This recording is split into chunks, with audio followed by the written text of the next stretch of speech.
എത്ര സിനിമ ചെയ്തു എന്നുള്ളതല്ലല്ലോ, എത്ര പാട്ട് ചെയ്തു അല്ലെങ്കിൽ എത്ര നന്നായി ചെയ്തു എന്നുള്ളത്. The quantity never mattered to me, the quality matters. So even now we are just striving for the quality.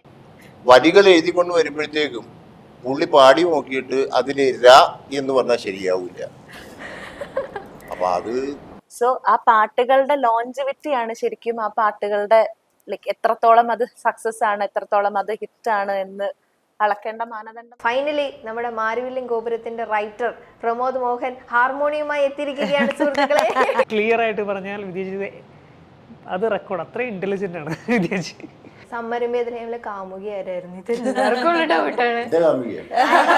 സമ്മരമേതിലെ കാമുകി ലാസ്റ്റ് പൂച്ചേനെ അയക്കുന്ന അത് ഞാൻ പറഞ്ഞല്ലോ, അത് ഡിസ്ക്ലോസ് ചെയ്യാൻ പറ്റില്ല. സെക്കൻഡ് പാർട്ട് ഉണ്ടല്ലോ. എപ്പോഴും വരുമോ? അത് വരും.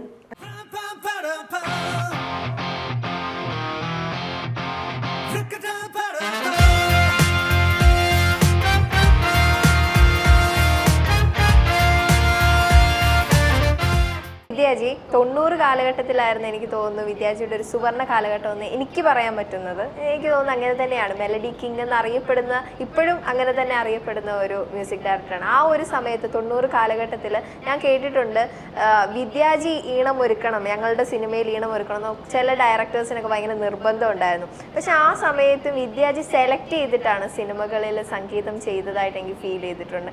എങ്ങനെയായിരുന്നു ചില കഥകൾ എങ്ങനെ സെലക്ട് ചെയ്യുന്നത്? അത് ആ കഥകൾ കേൾക്കുമ്പോൾ തന്നെ ഓക്കെ ഞാനിത് ചെയ്തോളാം അങ്ങനെ തോന്നാറുണ്ടോ ചില കഥകൾ കേൾക്കുമ്പോൾ? അല്ല, ഞാൻ തന്നെ വേണമെന്ന് നിർബന്ധിച്ചിട്ട് എല്ലാ ഡയറക്ടേഴ്സും ഞാൻ ചെയ്തിട്ടുണ്ട്. അതുകൊണ്ടാണ് ഇപ്പോൾ കമൽ അവരോടൊപ്പം I have done lot of films, Lalu, അപ്പോൾ സിബി സാർ, അപ്പോൾ ഇതുപോലെ, അപ്പോൾ പ്രിയൻ, അപ്പോൾ ഇടയ്ക്ക് മറ്റ് ചില ഡയറക്ടേഴ്സ് 1 or 2 ഫിലിംസ് ഞാൻ ചെയ്തിട്ടുണ്ട്. ബട്ട് ഈ ഡയറക്ടേഴ്സോട് എൻ്റെ ട്രാവൽ ഒരു കണ്ടിന്യൂസ് ട്രാവലായിരുന്നു. അതുകൊണ്ടാണ് അധികം പടങ്ങൾ ചെയ്യാത്തത്. C the reason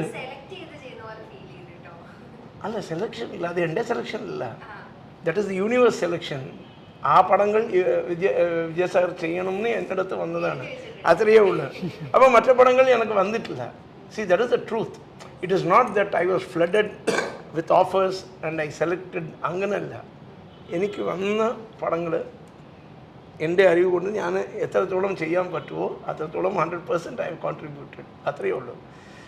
so that is why the number of films are not too many, they are less. But every film had all songs hits. So that is a very big phenomenon. അത് മലയാളം മറ്റുമല്ല, തമിഴിലും അതുപോലെ it is a very rare phenomenon. ഇപ്പോൾ ഒരു പടത്തിൽ 5 പാട്ട്, അപ്പോൾ ആ കാലത്ത് ഞങ്ങൾ ചെയ്യുമ്പോൾ 6 പാട്ട് ഉണ്ടാവും, ചിലപ്പോൾ 7 songs. there are more number of songs. So അതിൽ ഒരു പാട്ട് ரொம்ப ഹിറ്റാവും, പിന്നെ മറ്റു പാട്ടുകൾ അത്ര ശ്രദ്ധിക്കപ്പെടാറില്ല. ബട്ട് അതല്ല, എൻ്റെ എല്ലാ പടത്തിലെ എല്ലാ പാട്ടുകളും ഹിറ്റായി. എത്ര സിനിമ ചെയ്തു എന്നുള്ളതല്ലല്ലോ, എത്ര പാട്ട് ചെയ്തു അല്ലെങ്കിൽ എത്ര നന്നായി ചെയ്തു എന്നുള്ളത്. The quantity never mattered to me, the quality matters. So even now we are just striving for the quality. എൻ്റെ ഒരു പേഴ്സണൽ ക്വസ്റ്റ്യൻ ചോദിക്കട്ടെ. ഇത്രയും ഇപ്പം സംസാരിക്കുമ്പോൾ എപ്പോഴും ഒരു തമിഴ് ടച്ച് വരുന്നുണ്ട്. ജനിച്ചതും ആക്ച്വലി ആന്ധ്രാപ്രദേശ് സംതിങ് അങ്ങനെ എന്തോ, എനിക്ക് ഐ തിങ്ക് വിക്കിപീഡിയ ആണ് കേട്ടോ എന്നോട് പറഞ്ഞത്. എനിക്ക് ആ ചെന്നൈയിലാണ് സ്റ്റേ ചെയ്യുന്നത്. എങ്ങനെയാണ് ഇത്രയും നല്ല മലയാളം സോങ്ങുകൾ ചെയ്യാൻ പറ്റുന്നത്? കാരണം ഭയങ്കരമായിട്ട് വരികളൊക്കെ കേൾക്കുമ്പോഴത്തേക്കും അത്രയും അർത്ഥവത്തായിട്ടുള്ള വരികൾ മ്യൂസിക് ചെയ്യണമെങ്കിൽ അത് മീനിങ് അറിയണം, ഓഫ് കോഴ്സ് അറിയണം. അത് എങ്ങനെയാണ് മലയാളം ഇത്രയും നന്നായി ചെയ്യുന്നത്? അത് എൻ്റെ ഒരു പേഴ്സണൽ ക്വസ്റ്റ്യൻ ആണ് കേട്ടോ, അതിനുള്ള ഉത്തരം പറയാം. ഞാൻ അതിന് ആൻസർ ചെയ്യാം. എന്ന് വെച്ച് കഴിഞ്ഞാല് അതൊരു വണ്ടറായിട്ട് എനിക്കും ഫീൽ ചെയ്തിട്ടുണ്ട്. എന്ന് വെച്ച് കഴിഞ്ഞാല് ഗിരീഷ് പുത്തഞ്ചേരിയായിട്ടും കൈതപ്പുറം ദാമോദരൻ നമ്പൂരിയായിട്ടൊക്കെ ഞാൻ സാറായിട്ട് വർക്ക് ചെയ്തു. ഈവൻ ഇപ്പം മാരിവില്യം ഗോവിന്ദൻ, വിനായകൻ, അന്നും എന്നും ഇന്നും വരികൾ എഴുതിക്കൊണ്ട് വരുമ്പോഴത്തേക്കും പുള്ളി പാടി നോക്കിയിട്ട് അതിൽ ര എന്ന് പറഞ്ഞാൽ ശരിയാവില്ല. അപ്പൊ അത് നമ്മളെങ്ങനെയാ പറയാ, ഒരു മലയാളി അല്ലാത്ത ഒരാൾക്ക് ഒരു വരി വായിച്ച് അതിന് പാടി കഴിയുമ്പോഴത്തേക്കും അവിടെ ആ പ്രയോഗം ശരിയാകില്ല എന്ന് അതോറിറ്റി ആയിട്ട് പറയണമെന്നുണ്ടെങ്കിൽ ഭാഷ ഒരു ജ്ഞാനമല്ല എന്നാണ് ഞാൻ മനസ്സിലാക്കുന്നത്. അത് മാത്രമല്ല, സാർ കമ്പോസ് ചെയ്യുമ്പോൾ തന്നെ ഞാൻ എപ്പോഴും ശ്രദ്ധിച്ചിട്ടുണ്ട്, കുറെ ഹുക്ക് വേർഡ്സ് സാർ പാടുമ്പോൾ തന്നെ കിട്ടും. ലൈക്ക് നമ്മുടെ മറ്റേ മനം മനം സോങ്ങും ലൈക്ക് നമ്മുടെ സോങ്ങിന്റെ കമ്പോസിങ്ങിന്റെ ടൈമിലും ഒക്കെ സാർ ട്യൂൺ ചെയ്യുമ്പോൾ തന്നെ സാർ ചില ലിറിക്സ് അറിയാതെ തന്നെ ആ ട്യൂണിൽ വരാറുണ്ട്. എനിക്ക് തോന്നുന്നു വിനായക് പിന്നെ ഇരിക്കുമ്പോഴും പിന്നീട് ആ വേർഡ്സ് യൂസ് ചെയ്തിട്ടാണ് പിന്നെ കമ്പോസിങ് നടക്കുന്നത്. So I M believing probably ഈ ലിറിസിസ്റ്റ് ആൻഡ് സാറിന്റെ ഒരു മാജിക്കൽ കോമ്പിനേഷൻസ് ആണ് നമ്മുടെ ലൈക്ക് ഒരു എനിക്കൊരു മ്യൂസിക് ഫീൽ ചെയ്ത കാര്യം എന്ന് വെച്ചാൽ ഈ പടത്തിനെ സംബന്ധിച്ച് ഞാനൊരു ഓഫ് കോഴ്സ് പ്രൊഡ്യൂസറുണ്ട്, ഡയറക്ടറുണ്ട്. നമ്മൾ അപ്പുറത്ത് മാറി ഇന്ന് ഇദ്ദേഹമായിട്ടുള്ള ബന്ധം കൊണ്ട് പാട്ട് കേൾക്കാമല്ലോ എന്നുള്ള കൊതി കൊണ്ട് അവിടെ വന്നിരുന്നത്. പക്ഷേ എനിക്ക് വിനായകൻ ശരിക്കും ഇന്ന് വരേണ്ടതായിരുന്നു. പുള്ളിയുടെ ഫാറിന് സുഖമില്ലാത്തതുകൊണ്ടാണ് പുള്ളി വരാത്തത്. അല്ലെങ്കിൽ അത് വലിയൊരു മാജിക് ഇവിടെ ഞങ്ങൾ കാണിക്കാമായിരുന്നു. എന്ന് വെച്ച് കഴിഞ്ഞാല് വിനായകന്റെ അടുത്ത് ഈ സ്റ്റാൻസ് നമുക്കൊന്ന് മാറണം. ഡയറക്ടർ പറയും അദ്ദേഹത്തിനും ബോധിച്ചു കഴിഞ്ഞാൽ പുള്ളി വിനായകനോട് പറയും ഈ സ്ഥലത്ത് ഇതൊന്നും നമുക്ക് മാറ്റി പിടിക്കാം എന്ന് പറഞ്ഞാൽ വിനായകൻ ചെയ്യുന്നതെന്ന് വെച്ച് കഴിഞ്ഞാൽ ആ ഗ്രൗണ്ടിൽ കൂടെ 2 പ്രാവശ്യം നടന്നു വരുമ്പോഴത്തേക്ക് ഇത് പറ്റുക സാധനം. Because it so simple.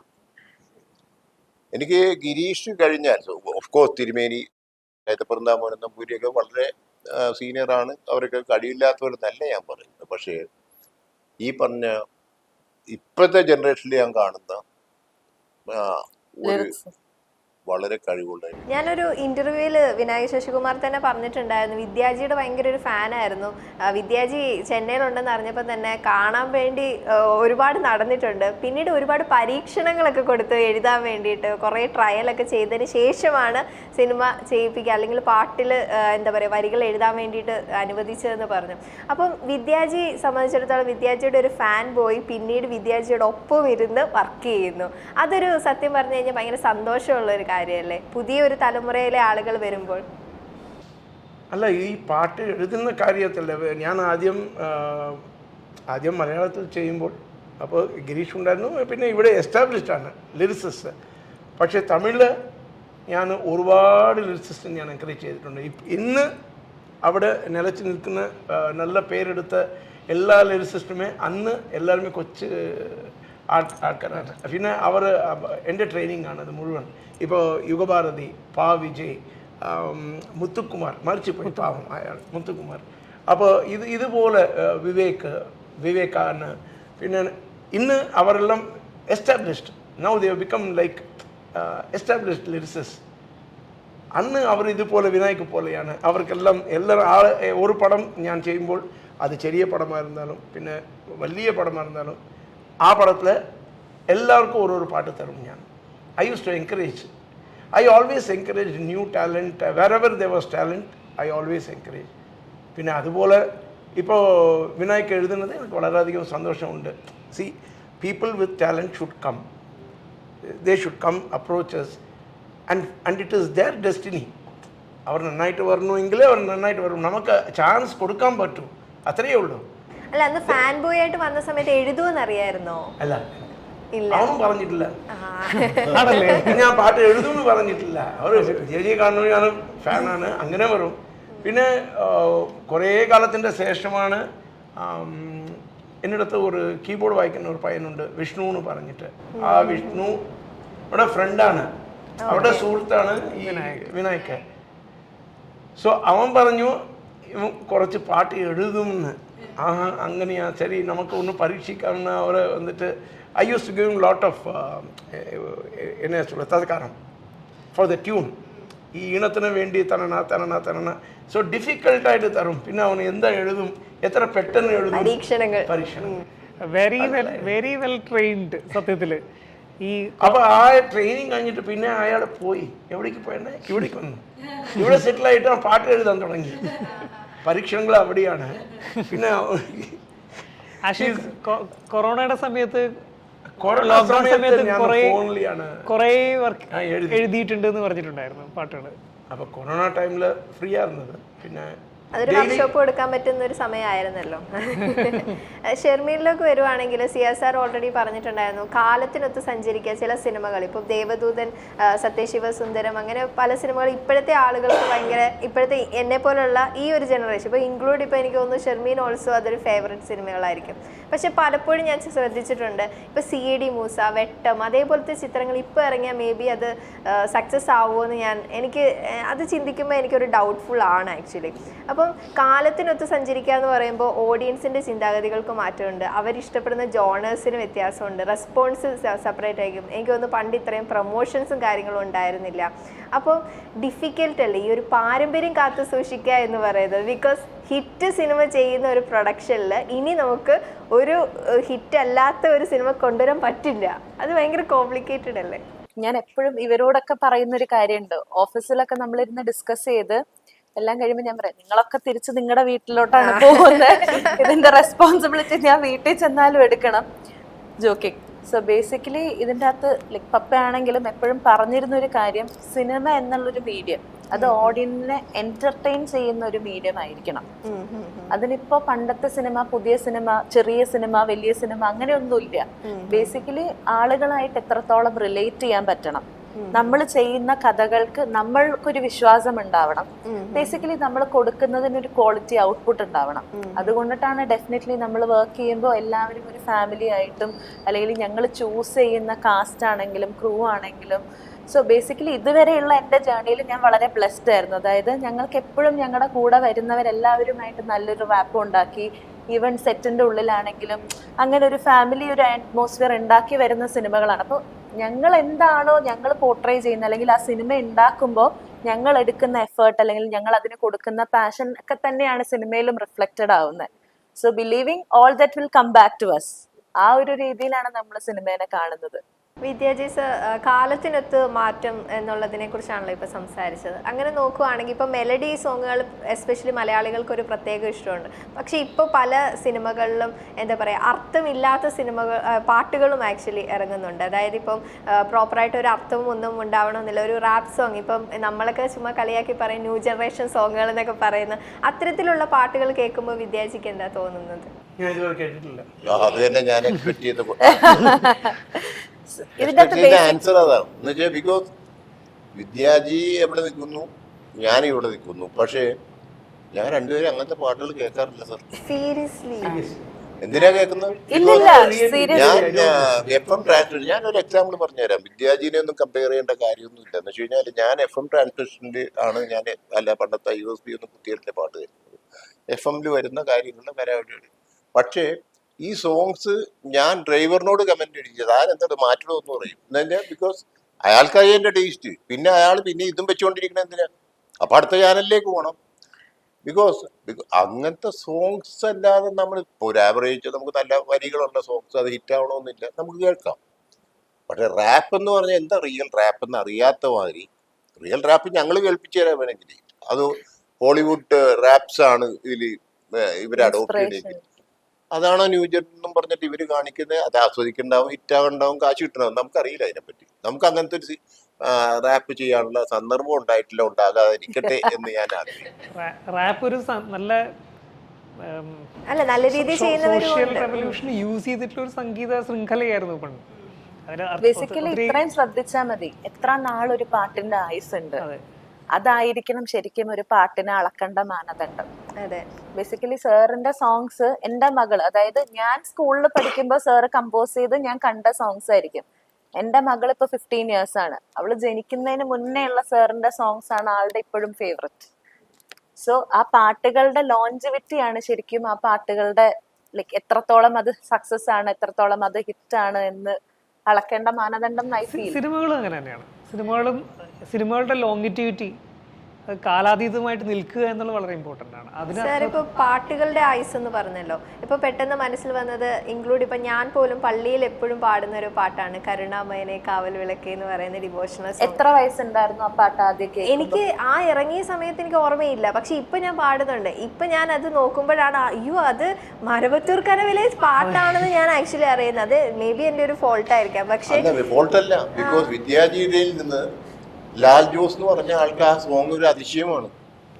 Because ഇങ്ങനെ ഒരു സിറ്റുവേഷനിൽ ഒരു കൊയർമാര് അല്ലെങ്കിൽ ഒരു പള്ളിയിൽ പാടുന്ന ഒരു സാധനം എന്ന് പറഞ്ഞു കഴിഞ്ഞാൽ നിങ്ങൾ നേരത്തെ ചോദിച്ച ക്വസ്റ്റിന് ആൻസർ ആണത്. എന്ന് വെച്ച് കഴിഞ്ഞാൽ മലയാളം അറിയില്ല, തെലുങ്കിൽ നിന്ന് വന്നു, ചെന്നൈയിൽ സെറ്റിൽ ചെയ്തു, മലയാളം പറയുന്നു, മലയാളത്തിലും ഉണ്ടാക്കുന്നു. അത് ഡിവോഷണലായിട്ട് ഒരു സോങ് ചെയ്യാം.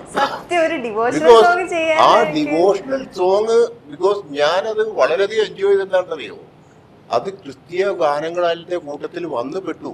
അത് ഇദ്ദേഹത്തെ പോലുള്ള ഒരു മനുഷ്യന്റെ സോങ്. അത് വാസ്തവത്തിൽ എന്തൊരു നമ്മളൊക്കെ ഭയങ്കര അപ്രീഷിയേറ്റബിൾ. ഞാനത് കൊയറിൽ പാടുന്ന ഒരു പാട്ടാണ്, അതുകൊണ്ട് ഞാൻ സാറിന് ആ ഒരു സമയത്ത് ഇത്ര ഇമ്പാക്ട് ഉണ്ടാവും വിചാരിച്ചിരുന്നു.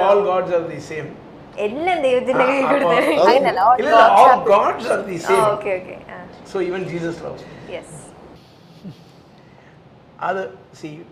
അത് അങ്ങനല്ല. അവർ സിറ്റുവേഷൻ പറഞ്ഞു, പിന്നെ പള്ളിയിൽ വെച്ചിട്ട് പാട്ട്, ഇത് അത്രയേ ഉള്ളൂ. അവർ പറഞ്ഞത് അത്രയാണ്.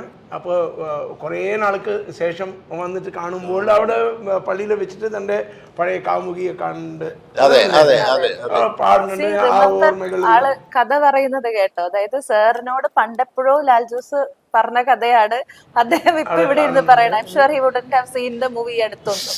ബട്ട് ആ ഒരു ബ്രീഫിംഗ് ആളുടെ മൈൻഡിൽ അത്രയും സ്ട്രോങ് ആയിട്ട് കിടക്കും. That is the answer to your question. സോങ്ങിൽ തന്നെ അതിന്റെ ഇവർ തമ്മിൽ കാണുന്നതിന്റെ മ്യൂസിക് തന്നെ അവിടെ ചേഞ്ച്. അതെ, ഗിരീഷ് പുത്തഞ്ചേരിയുടെ വരികളല്ലായിരുന്നു അത്. അതെ, ഞാൻ നേരത്തെ പറഞ്ഞ തന്നെയാണ് സർ. വിദ്യാജിയുടെ അടുത്ത് നമ്മൾ ഒരു കാര്യം ഒരു പ്രാവശ്യം ക്ലിയർ ആയിട്ട് പറഞ്ഞാൽ വിദ്യാജി അത് റെക്കോർഡ്. അത്രയും ഇന്റലിജന്റ് ആണ് വിദ്യാജി. സെയിം അതേപോലെ തന്നെയാണ് സമ്മറിൻ ബേത്ലഹേമിലെ എത്രയോ ജന്മമായി. എങ്ങനെയാണ് സാറിന് ഈ പ്രണയം അത്രയും വീക്ക്നെസ് ആണോ? എല്ലാ പാട്ടിലും പ്രണയവും വിരഹവും ഒക്കെ ഉണ്ടല്ലോ. എങ്ങനെയാണ് സാറൊരു നല്ലൊരു എനിക്ക് തോന്നുന്നു ലവ് ഒറ്റ വാക്കിൽ ഉത്തരം. എനിക്ക് ആ എത്രയോ ജന്മം എന്ന് കേൾക്കണം. നമ്മൾ വിദ്യാജി എന്തായാലും വന്നു കഴിഞ്ഞാൽ ഒരു പാട്ട് പഠിപ്പിക്കാൻ നമുക്ക് വിടാൻ പറ്റില്ല. അതുവേണ്ടി നമ്മൾ ഹാർമോണിയത്തിന് വേണ്ടി ഇത്രയും നേരം വെയിറ്റ് ചെയ്യുമായിരുന്നു. എത്ര നേരം എന്നൊന്നും ഞാൻ നിങ്ങളോട് പറയുന്നില്ല. പക്ഷേ ഫൈനലി നമ്മുടെ മാരുവില്യം ഗോപുരത്തിന്റെ റൈറ്റർ പ്രമോദ് മോഹൻ ഹാർമോണിയമായി എത്തിയിരിക്കുകയാണ് സുഹൃത്തുക്കളെ. കൈയടിച്ച് പ്രോത്സാഹിപ്പിക്കും. അപ്പൊ നമ്മുടെ പ്രമോദ് മോഹൻ സാറിനെ ഈ വേദിയിലേക്ക് ക്ഷണിക്കാം. സാറിനൊന്നും പറയേണ്ട ആവശ്യമില്ലെന്ന് തോന്നുന്നു. കാരണം ലളിതം സുന്ദരം അങ്ങനെ ഒരുപാട് സിനിമകളിൽ നമ്മൾ റൈറ്ററും ഡയറക്ടറും ഒക്കെ ആയിരുന്നു. So finally entry.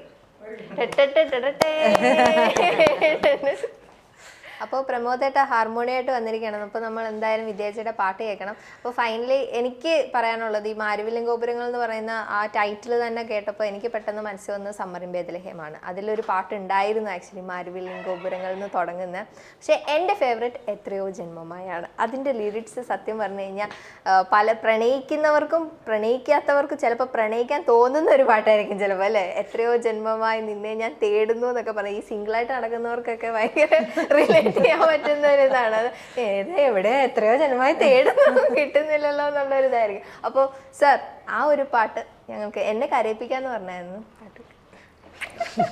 പാട്ട് പാടി എന്നെ കരയിപ്പിക്കാന്ന് പറഞ്ഞു.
നമ്മളെ ആ ഒരു ലോകത്തേക്ക് കൊണ്ടുവന്നു. ഈ ഒരു സമയത്ത് ചോദിക്കാവോന്ന് എനിക്ക് അറിയത്തില്ല. ഞാൻ സിയാസ് സാറിനോട് ചോദിക്കട്ടെ, സമ്മറിൻ ബേത്ലഹേമിലെ കാമുകി ആരായിരുന്നു? ഇത് എല്ലാവർക്കും ഡൗട്ടാണ്.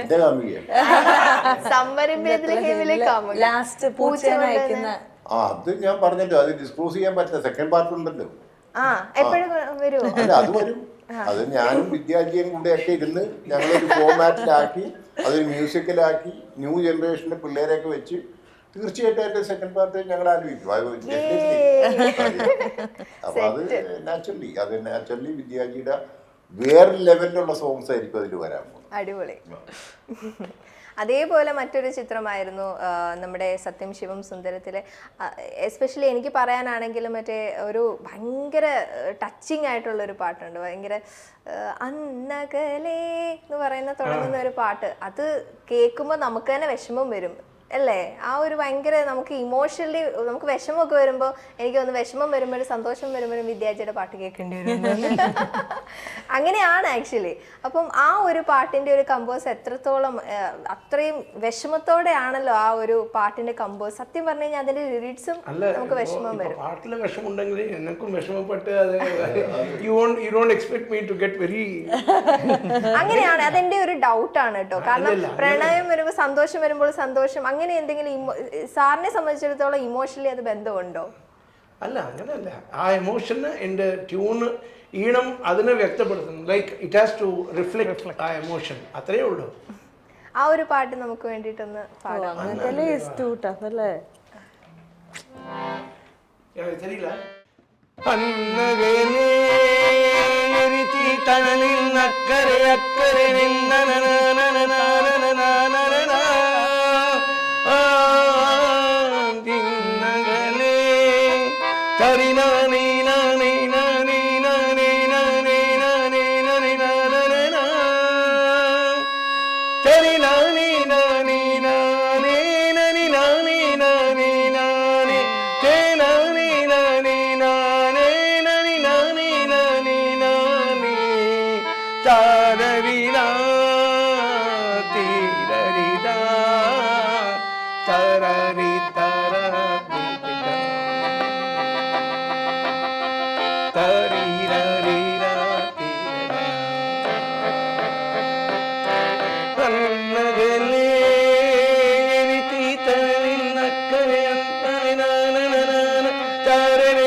ഇത്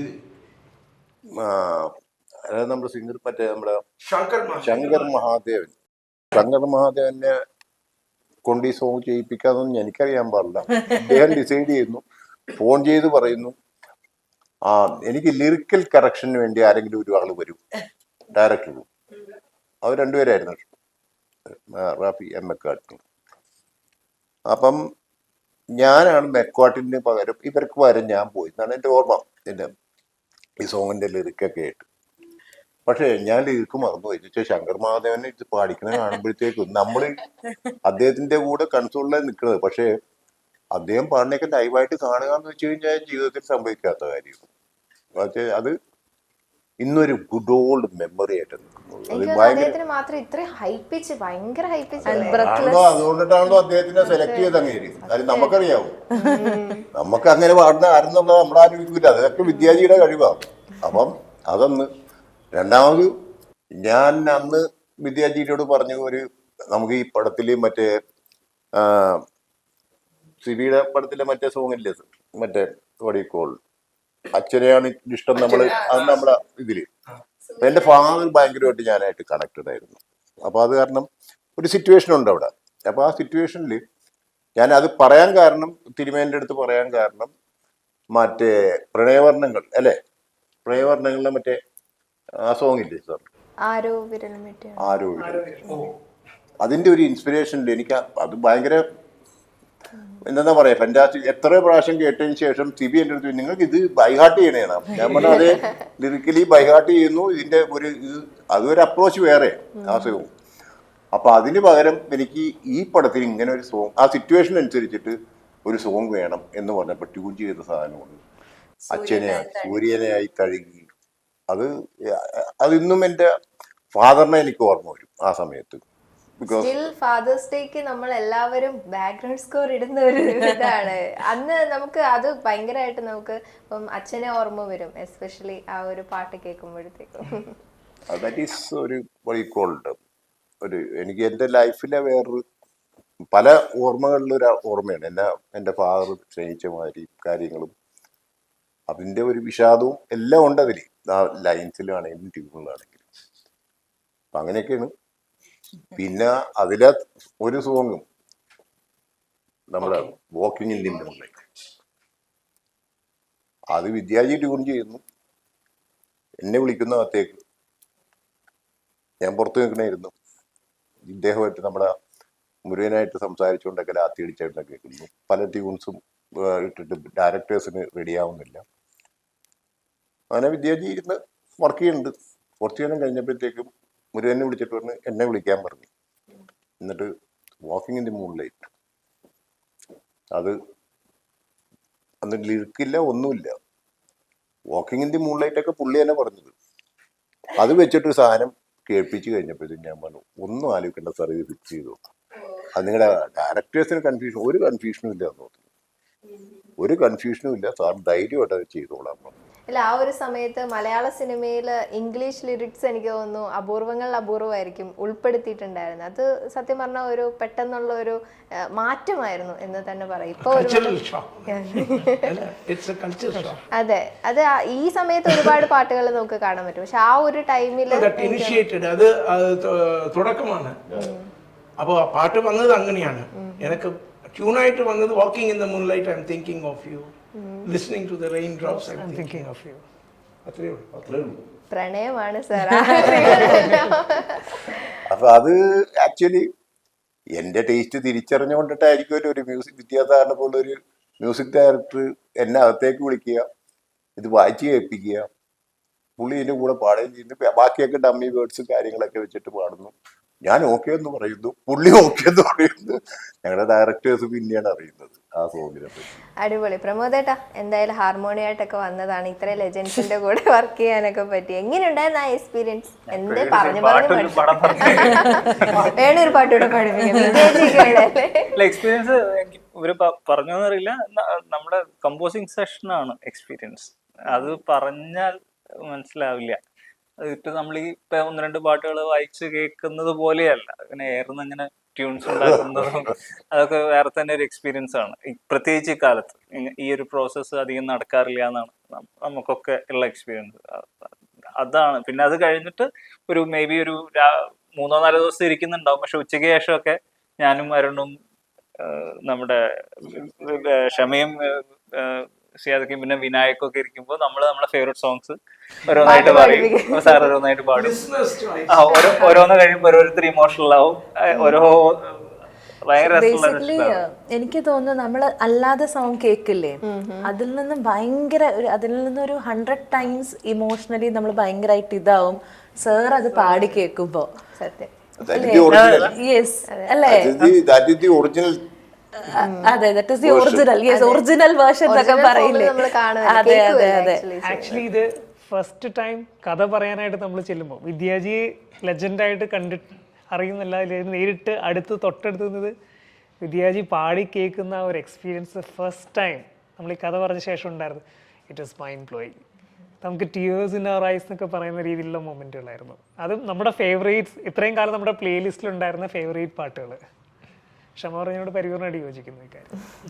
എന്തായാലും നിങ്ങളുടെ ഒരു സ്നേഹബന്ധത്തിന്റെ ഒരു കൂട്ടായ്മയുടെ എനിക്ക് തോന്നുന്നു ഇനിയും ഒരുപാട് സിനിമകൾ ചെയ്യണം. പുതിയ ചിത്രമായ മാരിവില്ലിൻ ഗോപുരങ്ങൾ, എല്ലാവിധ ആശംസകളും നേരുകയാണ്. ആൻഡ് നിങ്ങൾ രണ്ടുപേരും ഇനിയും ഒരുപാട് നല്ല സിനിമകൾ ഒന്നിച്ച് ചെയ്യണമെന്ന് ഞങ്ങൾക്ക് ഭയങ്കര മലയാളികൾ എന്ന നിലയിൽ ഒരു കാര്യം ഷുവറാണ്, ഞാനും എൻ്റെ മകളും സിനിമ ചെയ്യണേന് ഈ അടുത്ത സമയം ഞാനൊന്നും ഇത് കണ്ടില്ല. ഇത്രയും ഒരു ക്ലോസ് റേഞ്ചിലുള്ള മ്യൂസിക് ഡയറക്ടർ എനിക്ക് കാണാൻ പറ്റില്ല. അപ്പോൾ കാരണം എങ്ങനെയാലും കുറേ സിനിമകൾ ഞാൻ ചെയ്യും, അതിന് യാതൊരു സംശയമൊന്നും വേണ്ട. ബിക്കോസ് ഏത് റേഞ്ചിലും he can make it. Even ഒരു സത്യം ഞാൻ പറഞ്ഞെങ്കിൽ ലൈക്ക് പ്രമോദ് ഒരു സബ്ജക്റ്റ് പറഞ്ഞു കഴിഞ്ഞപ്പോഴത്തേക്കും നമുക്ക് വിദ്യാർത്ഥിയായിട്ടൊന്ന് പിടിച്ചിട്ട് ചെയ്യാം എന്ന് വെച്ചാൽ അത് ഒരു മ്യൂസിക്കൽ സബ്ജക്റ്റാണ്. അപ്പോൾ അത് ഡെഫിനറ്റ്ലി എൻ്റെ ലൈക്കിങ്ങിലുള്ളതാണ്. അപ്പം അങ്ങനെയാണ് നമ്മുടെ മൈൻഡിൽ കിടക്കുന്നത് കാര്യങ്ങൾ. Anyway, God bless us. അതെ, തീർച്ചയായിട്ടും ആ ഒരു ബ്ലെസ്സിങ്സ് എന്തായാലും നിങ്ങൾക്ക് ഉണ്ടാവും. പക്ഷെ കൺക്ലൂഡ് ചെയ്യണമെങ്കിൽ എനിക്കൊരു സോങ് അദ്ദേഹം പാടണം. എന്താണെന്ന് വെച്ച് കഴിഞ്ഞാൽ മാരിവില്ലിൻ മാരിവില്ലിൻ ഗോപുരങ്ങളില് ആ എന്റെ song ഒന്ന് സ്പെഷ്യൽ എനിക്ക് പോകാതെ പാട്ടുണ്ട്. പോകാതെ ഇപ്പൊ ഇത് വേണം. സാറിന്റെ ചോയ്സ്. അല്ല അത് രണ്ടും വേണം. വായിച്ചു പോയി. ഓക്കെ. ഗോപുരങ്ങൾ വെണ്ണിലാവാൻ മച്ചകങ്ങൾ മോടിക്കൂട്ടാൻ മേടസൂര്യൻ കാവലായി നീലരാത്രി താരിന്നലെ കൂകി നടക്കും മാറാവുകളെ കൂട്ടിന് വന്നി കൊട്ടാരത്തിന് ചന്തം കൂട്ടാൻ മാറിവില്ലിൻ ഗോപുരങ്ങൾ വെണ്ണിലാവായി മച്ചകങ്ങൾ പോകാതെ ഈ നിലാവ് തീരാതെ വീണു തോരാതെ പൊന്നേ വിട്ടുപോകാതെ പാടാം ഞാൻ ഉമ്മകൾ കൊണ്ടു മൂടാം ഞാൻ മൗനമായി നിന്നിലാഴാം ഞാൻ എന്നെ വിട്ടു Thank you so much. മാരിവില്ലിൻ ഗോപുരങ്ങളില്ല എല്ലാ കമ്പോസേഴ്സിനും ഉണ്ടാവില്ല അവരുടെ ചോയ്സ്. ഇതൊന്നുമല്ല ഇദ്ദേഹത്തിന്റെ ചോയ്സ്. അല്ലേ? What is your personal favorite, sir, from the അതെ, movie? അത് ഇപ്പൊ ചോദിക്കാതെ നിൽക്കുക, കാരണം ഇപ്പൊ എല്ലാം ചോദിക്കുമ്പോ All- എല്ലാം all- favourite. No, no. Still, You are telling me very frankly that the other Manam song, Manam song. മനം മനം മനം മനം is a different song. Yes. That's one. ഇപ്പോ ഒരുപാട് പ്രണയഗാനങ്ങളും ഇതുപോലെ ഗാനങ്ങളൊക്കെ, but that song is a very situation and it happened very beautifully. It was a good എന്താ പറയുക, ഒരു blend or western and classical. Oh, orchestration is, yeah. See, when we discuss the subject, when we are discussing the script, and when we are thinking about making this film, this is the difference we wanted to bring in. Yes. This is the difference which Vidyasagar could bring for the film. അപ്പൊ എന്തായാലും അടിപൊളിയാവട്ടെ, മാരിവില്ലിൻ ഗോപുരങ്ങൾ വലിയൊരു success ആവട്ടെ, അതേപോലെ നിങ്ങൾ ഒരുപാട് സിനിമകൾ ചെയ്യാൻ സാധിക്കട്ടെ. റിയലി ബ്ലെസ്ഡ്, കാരണം നിങ്ങളെ എല്ലാവരും മീറ്റ് ചെയ്യാൻ സാധിച്ചതിൽ എനിക്ക് ഞാൻ ഭയങ്കര ബ്ലെസ്ഡ് ആണ്. ഒരു എന്താ പറയാ, സിനിമയെ സ്നേഹിക്കുന്ന ഒരു വ്യക്തി എന്ന നിലയിൽ I M so blessed. Thank you so much for your time. Thank you. Thank you. Thank you.